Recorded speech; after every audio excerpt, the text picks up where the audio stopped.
morning, everybody, and welcome to another episode of the Raad Life. Today, I have a guest that is somebody I've known for a number of years. She's been doing a lot of amazing work out there, and in many cases, sort of not on the radar screen for some people. I ran into her. We met. Over 10 years ago. I would say probably closer to 20. I can't even believe I just said that. Where she was working with an organization called Orange County Coastkeepers, and we were working on a study to find out if you can populate or reforest, I should say the appropriate terminology. Nancy will correct me. Kelp off the waters of Southern California, of Orange County, as part of a mitigation measure that was came out as a result of the San Onofre. So for people in San Clemente, this is sort of an interesting maybe topic to be aware of. And she's doing great work right now in another capacity. But again, she's a marine biologist. So I'm going to bring on my friend Nancy Caruso and introduce her to you guys. She's a great lady doing a lot of great work out there. And I wanted to sit down with her and see what's the latest that she's been working on. So let's see if she's in the waiting room. Nancy, are you there? Hey, Yes, there I'm you here. are. Good morning. How are you? Morning. Good, thank you. Nice to see you, Raad. You too. I just was reflecting back in my introduction about the fact that I've known you, and I start off with, I've known her for 10 years. Wait, hold on, 15. No, I think it's even longer than that. Like, oh my gosh. So, and I said, and it's true, I said, you've been out there doing a lot of important work that is a lot of us actually, I think, benefit from indirectly, and you've been kind of off the radar screen for a lot of people that I know, at least.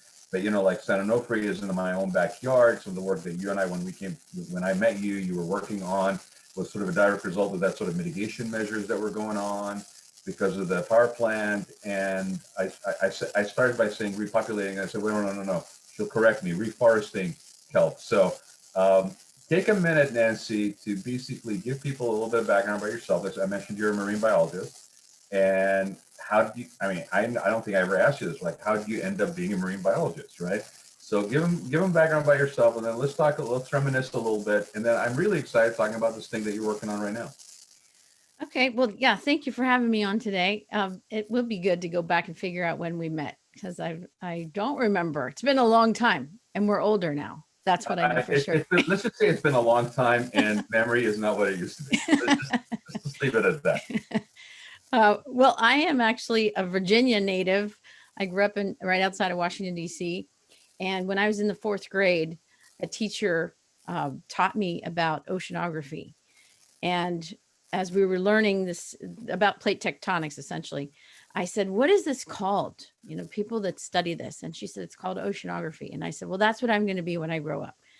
And so I hadn't even seen the ocean yet. I'd never been to a beach, but that's what I wanted to do. So it was vision, laser clear on that day. And I never wavered for a moment on accomplishing that. So I went to school in Florida and studied marine biology and aquaculture. And my work has been pretty much those two things ever since. So where did you go to school in Florida? Florida Tech. Okay. In Melbourne, Florida. Yeah. And then I worked in aquaculture for a while in Mississippi, and I worked on a coral farm in Michigan. I know that doesn't make any sense. In Michigan. Yeah, I know. But it was one of the first places where they grew coral so that people who had aquariums at home didn't have to have it taken from the wild. And so I worked there to learn how to grow coral. And I came out here to California, again, worked in aquaculture, selling equipment to farmers all over the state. And that's how I got to see the state of California, which is the best state in the union. But I got to, for me. Perfect.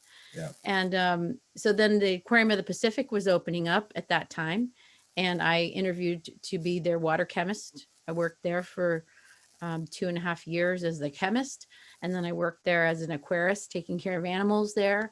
And at that time, there was a project here in Orange County, and it was actually Southern California wide, that was looking for a biologist to head up the Orange County project to restore our kelp forests that had been gone for 20 years. And I thought that would be awesome. And I got that job. So I started working for that nonprofit, and I got laid off after 2 years working with them. So I took the money from the project and moved it to another nonprofit and kept working there and working on the kelp project, trying to restore it, getting kids involved, growing it in classrooms, bringing volunteers like you who came to help try to make a difference in the ocean and regrow our kelp forests, which are the... That second nonprofit was the OC Coast Keepers. No, that was the first one. Oh, that was the first second one was California Coast Keeper. California Coast Keepers. And then they laid me off. And so I went back to the Aquarium of the Pacific and I said, hey, can I do this project under your nonprofit umbrella? And they said, okay. And then they laid me off when the recession hit. And so I just thought, geez, I could do this myself. Let me just start my own nonprofit organization and I'll lay myself off from now on. So I did that. And so I started. So you haven't laid yourself off yet, though. I do it all the time. Oh, you lay off yourself. Yeah, I do it all the time. Yeah, I have one of those bosses too. I really can't stand them sometimes. But when I lay myself off, I keep working. I just don't get paid. That's the hard part. That's my problem too. My boss basically just doesn't accept my resignation on occasion. Yes, exactly. Let me just step back for a minute. So for people that don't know, which if you don't know where you've been living, but you should know, the Aquarium of the Pacific is Long Beach. And it's a great facility. In fact, they've just gone through a renovation and additions and so forth before COVID. And it's pretty exciting what they do over there. It's one of my favorite places to go when I can't be in the water, to be at least near it. I want to just mention that just as a reference point. If somebody's looking for something to do on the weekend, if they're open, social distance, wear your masks, all that good stuff. But you might want to go check it out. The one thing I want to talk about, Nancy, before we move on, is the thing that you mentioned very quickly is about working with students and working in classrooms. Because when I met you, and it was on the kelp project, one of the things I really was fascinated by, and one of the things that I even today will mention fondly, is that it really engaged students in the classroom. That fourth grader that you were influencing people in that capacity, in that environment. And it was very hands-on. And so I want to just talk about what we did or what you initiated as the process where the kids were being involved. And then I also want to make sure we mention how you then made it very real for them later on in the year, if you know what I'm talking about, right? So let's talk about it for a minute, because I think it's really neat. That's really, really, it's not my face in a laptop. It's not, just somebody being lecturing at me. It was very hands-on, which at the time I thought was very not usual that was going on, and even more so probably today wouldn't be. Yeah. So the part of the project, it was a federally funded project in the beginning. And so NOAA was funding it, the National Oceanic and Atmospheric Administration. And their requirements were that it was an outreach program. So it wasn't just a bunch of scientists, working underwater, which most science is. You never know what's going on, and it's invisible because it's happening underwater. And so this was meant to be a community-based restoration project. And I loved the model, and I use it for everything that's come afterwards. It's a great model. It really is. It's a great model. The level of inspiration, and I don't know. I mean, yes, we said it's been a long time. It would be interesting to see if you have impacted some of these kids that today are basically pursuing path. I mean, have you heard from anybody? Okay, yeah, I have actually. About that. So 5,000 kids I taught to grow kelp in their classrooms. And that was me in their classrooms for a whole full school year, teaching lessons and doing labs with them. And of course, showing them how to grow kelp. With your converted cart. Yeah. That was like the lab on wheels, basically. Yes, the little Home Depot special that I put together. So the kids would learn how to grow the kelp and of course learn about kelp forest ecology and why it disappeared in the first place. And then the idea was to get them to take ownership of it because it's an algae and who loves algae? Really nobody, right? So I had to get them to love it. I was at Strauss the other day. I think they're selling it at $8.50 a pound. Oh, good. People love it now. Good. But the kids would, come back after they had gone through the program, maybe in 6th grade or 7th grade. And I would see them maybe in high school. Some of them I got to track with all the way through high school. and then write them letters of recommendation to college. And so I do keep in touch with several of them. And one of them actually, I have a program that goes along with AP Environmental Science, which is like the advanced placement college level in high Sure. school. And so she went through that program, became a diver, and then went on to be a marine biologist, got her degree. And then she went to get her master's degree in kelp Wow. psychology. So she is now a kelp biologist. How great is that? That's a big It's one. got to make you feel really, really good, right? Yeah. Wow. Yeah. So I have several students. One of them I was talking to today, she's an aeronautical engineer now. And I asked, she's working for SpaceX. And my cousin is getting ready to interview for SpaceX. So I said, hey, would you mind, I mentored her from 9th grade all the way through college. Would you mind helping my cousin with some interview questions for SpaceX? So they have come full circle. And now I have colleagues, a young Eagle Scout that I helped. He was, his Eagle Scout project was coming to my Kelp Fest festival and teaching people the importance of kelp. And now he's a dive instructor, and he is teaching people about the importance of kelp as a dive instructor. And he comes out and volunteers with me. So yes, I have been able to see it come full circle around. That's amazing. That really is very gratifying, right? I mean, yes. And I wanted to make sure that we talked about that. I didn't know you. This is all new that you're sharing with me, but I had a feeling, because I know what it's like to be in that space, right? When you're in that space with people, you're in your wetsuit, God knows what you're doing in the water in your wetsuit, all that stuff, that side of the cultural side of it, there's a bonding component that happens. And a lot of times that stays with you for life. Yes. And so I was just curious whether that basically really was impactful. And then you just told me that it was. What would be really great, Nancy, is at some point, I'm more than happy to also do this, arrange this, is we could do, maybe, especially with Zoom, and there's no limitations to geography, it would be great to actually set up some sort of, I wouldn't call it a town hall, but maybe like a panel discussion, and actually bring that to bear, because you and I, before the show, we're talking about this, and we'll talk about it in a little bit, about the importance of stuff like this, even more so today with COVID, when it comes to distance learning, like that element of the outside speaker, the interest thing, the activity, right? I mean, you could technically, probably a little bit hard, but it's doable. You could probably put out a white paper saying, okay, here's the items you need from Home Depot to formulate your own little incubator, right? Go do that, and then basically, come and report on my Zoom class, tell me what's going on. So it really is that outside activity, that extracurricular that I think personally, from what I'm hearing from parents, is even more critically important now, to bring that infuse that into the educational cycle. So it would be great if we brought people on that benefited and had them share their own journey under this cover. So I'm just putting it out there for you. If you're interested in doing that, we could probably talk about it later. But I'd love to get some of these people on there to talk about how you were influential. Yeah, I would love to do that.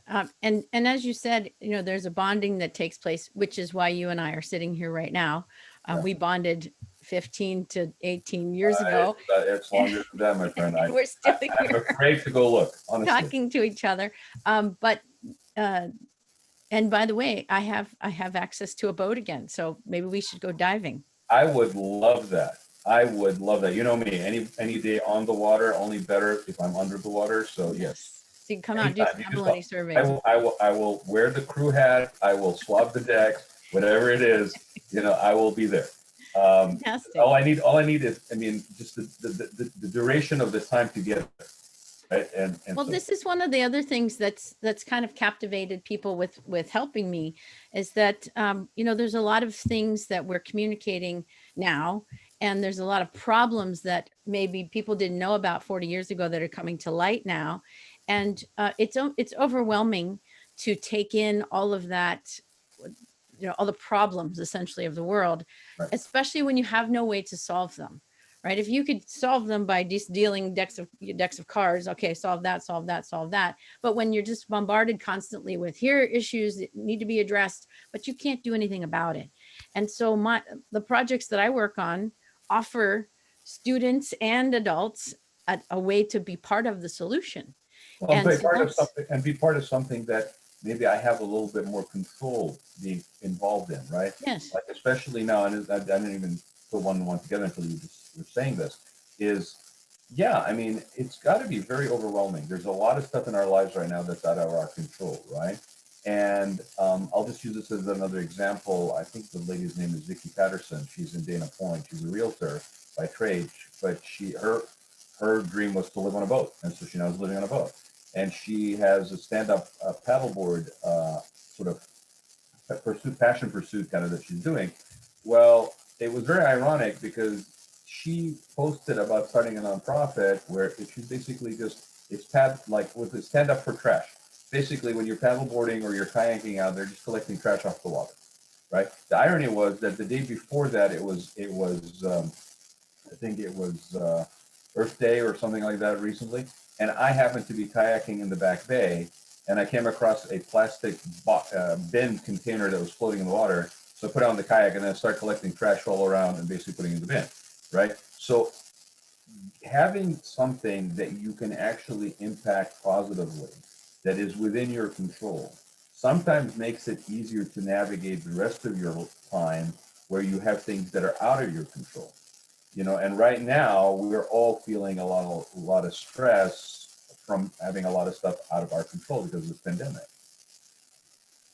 Correct. you Yeah. know?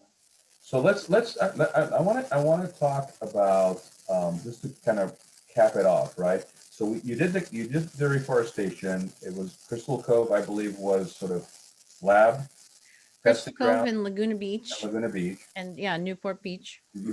And it was pretty good. And again, just to kind of close up the circle with the kids, because I really like this part of it, is when you would have them shock the kelp, germinate the kelp in the laboratory, in the rolling labs, and then basically we would dive and plant them. And if I remember correctly, it was like a ceramic tiles and a rubber band or something like that, and the contractor had donated the ceramic tiles or something of that nature. No, I had to buy them, and they had to be tested by the state, so they weren't toxic, and all kinds of permits. And Yeah. then we would plant them, right? And then you would have, and I can't remember when, but it's this time of year, maybe end of summer or beginning of fall, where we'd put kids on the boat and take them out there, and then drop a diver down with a microphone and a camera, and they would be watching on the screen of the TV.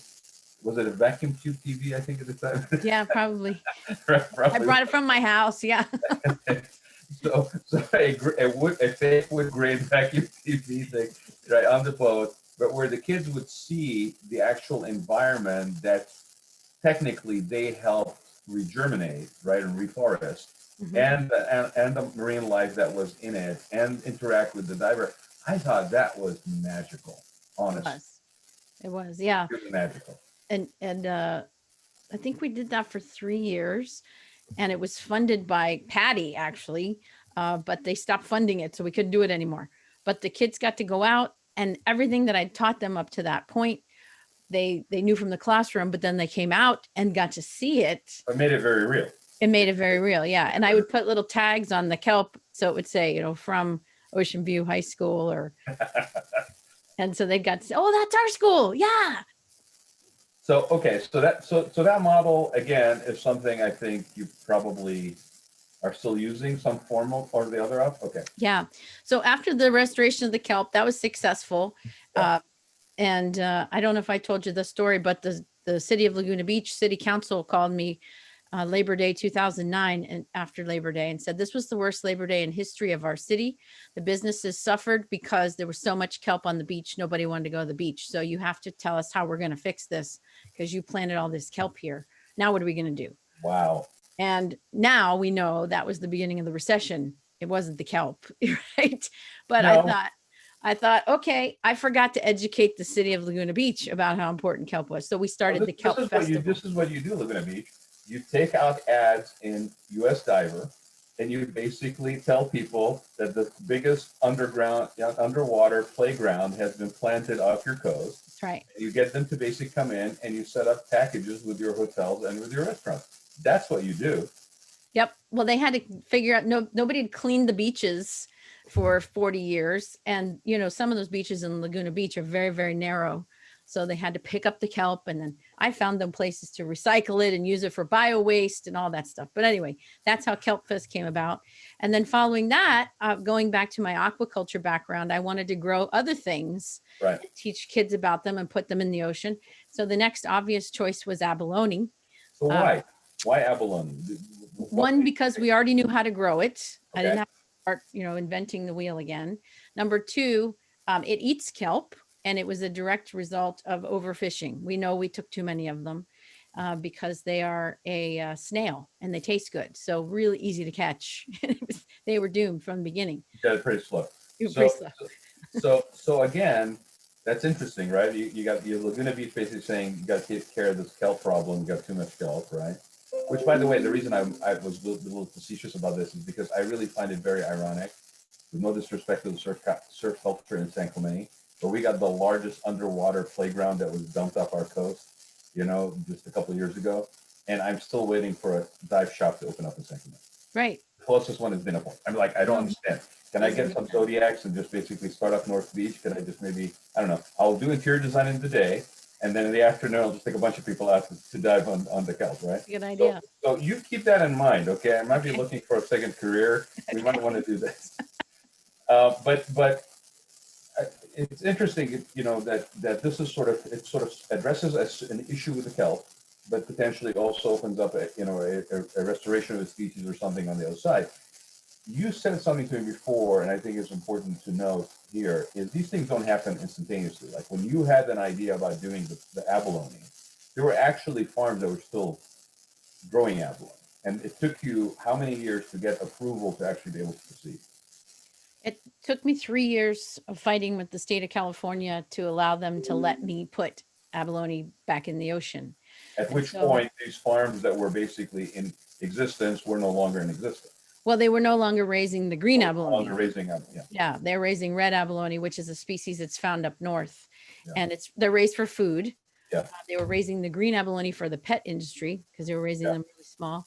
So by the time I got the permit, there weren't any left, and so I took what they had. There were 69 of them left, big ones, and did the project with that just to see about survival rates. But I had to essentially start all over from ground zero, go out and find them, set up a farm to spawn them and raise them. And I eventually settled on paying the red abalone farmers to rent space on their farms to raise my green abalone. And that's been ongoing for 10 years now. So I spent 10 years on the kelp. Now I'm on year 10 of the abalone. And the reason, people were a lot of times, so this is so commonsensical, restore things that need to go in the ocean. Why isn't there anybody else doing it? Because there isn't anybody else doing it. And number one, it's hard with permitting. Number one, the government doesn't just allow this to happen. It takes me a lot of effort. And number two, it's long-term. And as witnessed by my first project, the kelp project, I got laid off 3 times. There's no longevity in funding. And for some reason, just stick around enough to take it on after being laid off and after being laid off, sticking with it. Yeah, it's very important, I think, to point that out. The regulations are an issue, the commitment. And people who want to fund a long-term project, a big company likes to look good to fund projects. And if it gets stale or if it's not in the, in the news, they don't want to do that anymore. So I, unfortunately, work like I do, I don't sell anything, I don't sell hamburgers or a product that I can give you. So I basically beg for money from foundations and people with money to fund the programs.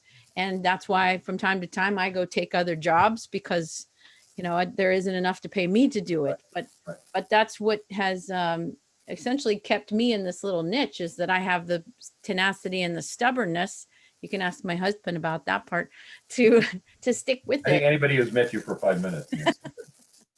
But I stick with it to see it through, and whatever I need to do to do that, whether it's working, as a substitute teacher or a boat captain or whatever on the sidelines, then I'll do that. So tell me about Get Inspired. So Get Inspired is the organization I started in 2009 when I had been laid off for the 3rd time. And it is essentially it's a nonprofit organization, but it's essentially doing all of the things that I wanted to do. And all of the programs are around science because that's what initially inspired me.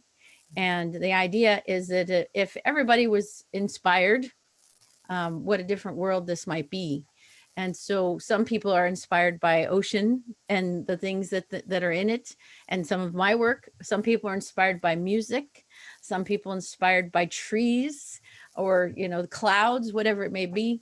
But if we were all inspired, how would this world be different? That's great. I mean, it's not really limited, and it allows you to basically explore venues and things that may come up that you are interested in doing, or maybe people that approach you. You can basically incubate, excuse the pun, but under your nonprofit. Yeah, this is amazing. Have you teamed up with schools or districts or anything like that from that capacity? Because I would think that the science component, especially for like STEM schools or some of these charter schools, I have a friend of mine that is. He owns the Orange County. I'm going to mess it up here. Uh, it's CASA. It's basically part of the Capistrano Unified School District, and it's a charter school. And they are very STEM based. They're very science based. Because this sounds to me like it would be a great um, uh, collaboration, and especially like we were just talking about a minute ago about the time of distance learning and COVID, to have an organization that's basically focused like yours is, an academic arm that basically is looking to further their students. This could be kind of a nice little marriage. Yeah, well, I have worked in 38 different schools. I've worked with over 12,000 students in the last 10 years, and doing the abalone project. I also grow white sea bass in Mhm. classrooms and teach the kids about fish aquaculture, and we're restocking the sea bass twice a year in the ocean. I also teach a sustainable farming method called aquaponics, and Mhm. that's growing fish and plants together. Yeah. Kind of useful in places where we don't have farms anymore. So you can actually create a farm on a patio in your apartment because you can grow things vertically. I also do programs getting people outside to go experience science. Science is the number one component in the mission of the organization. The mission is to inspire stewardship and curiosity for the natural world through the exploration of science. That's And awesome. so everything is focused on that. But I take students scuba diving to learn to get certified and how to do underwater research, rock climbing in Joshua Tree to learn geology and ecology, trips to Yosemite to learn about the ecology and geology, the Channel Islands. I'm a naturalist and I'm a marine biologist, but I love nature. So Mhm. every ecosystem is a gift to explore and to learn about, and science is everything. So yes, I do work with lots of schools, and I've worked with over 12,000 students. This year, as a challenge, because we don't have a traditional school, I've teamed up with Anaheim Union High School District, Yes. and going to be a virtual scientist for them, and working with the teachers there to enhance their curriculum. I kind of thrive on not offering a cookie cutter, like here's a box of things that you can teach your kids, but I like to work with the teachers because they can Right. also get inspired, and I get inspiration from them. And so I build curricula with individual teachers, and it's You're you're beautiful. you're you're you're good at you're good at planting seeds and things growing. That, like that, I mean, whether you're planting the seed with a teacher, whether you're putting a piece of kelp in the bottom of the ocean, whether it's raising abalone, that is a consistent thread in what I've known about you. And Thank you for that. I'll yeah, use that, Rod. yeah, That's good. please. I mean, it's true because I think sometimes we are so in our credo, we're so in sort of our idiom that we miss it. That Yes. there's some, you distill it to its bare essence, and there are certain things that are a thread through all our activity. Um, and I've said this to you earlier. Like COVID actually is probably a blessing because it allows us to actually slow down enough to be able to reflect. Before it was, I can't be moving fast enough, and there's got to be another agendized meeting between every other agendized meeting, and we kind of lost. I saw a thing the other day. It said when phones were on a wire or were fixed with a wire or something like that, people were free. And Yeah. when the phones are now free of wire, we're basically totally connected, locked up, right? So it's interesting to have this opportunity to reflect on stuff. I really like the mission of your organization. I want to ask, is there opportunities for people to volunteer, to be involved, or is it pretty much for project? How can people get involved? Yeah, my website, which I believe is up on the screen there, getinspiredinc.org. There's a volunteer form, so you can kind of look through the programs that we're doing. You can send me an email if you'd like to be part of our volunteer list. We have activities from time to time, even now during COVID. Next weekend, I'll be out doing tide pool surveys for abalone. And so you just need a wetsuit to cover yourself in rubber so you don't get banged up on the rocks. But for the last 3 years, I've had opportunities for people who aren't scuba divers to come out and learn and help with our projects. And then during normal times, there's even a lot more opportunities with helping me with the school programs, but also diving and setting up educational booths, at Earth Days and public events. So yes, there's lots of opportunity to be involved. And I usually just talk to you one-on-one, find out what you're good at, and then we'll figure out how to work together. Well, and for people that don't know what we're talking about when we say green abalone, I want to just show this picture right here. So tell people what we're looking at. Well, that is actually an abalone veliger larvae, and it's about 200 microns in size. And that a micron is 1,000th of a millimeter. So those are baby abalone. I'm a mother. Well, no, the reason I showed this one first is because I want to show the proud mother. Okay, good. So here we go. This is mother abalone. We just had a successful spawn. I say successful because I've failed many times at trying to get them to spawn. It's difficult to get eggs and sperm to be released from animals unwillingly. And so we had a successful spawn last week. And right now I have millions of abalone larvae swimming around in tanks. And in 6 years or so, they'll be ready to go out in the ocean, planted on the reefs to try to restore the abalone. And essentially they're gone because we ate them all. Mm-hmm. They were overfished from the 1850s until about the 1970s. And so... So are you, because I think I know the answer to this, but are you averse to farming abalone, or are you just looking for that sort of eco balance that replenishes them, but also, you know what I'm saying? Like somebody say, oh, you're just wanting to put a species back into existence, but then that there's no, but they're good eating. Yes, well, that's why they're farmed raised as well. So there's 3 farms in California that produce about 10 million abalone a year. And you can buy them in grocery stores here in Orange County. In any of the Korean markets, they sell them live. You can get them from sushi markets or sushi restaurants. I just want to say, though, that the farm-raised abalone are only raised to the size of a credit card. So if you're ever eating anything bigger than that, that is an illegally taken abalone, because it is illegal to take them from the ocean for any purposes in the state of California. And actually all over the world where they're found, there's 57 species. They are all endangered and threatened wherever they're found.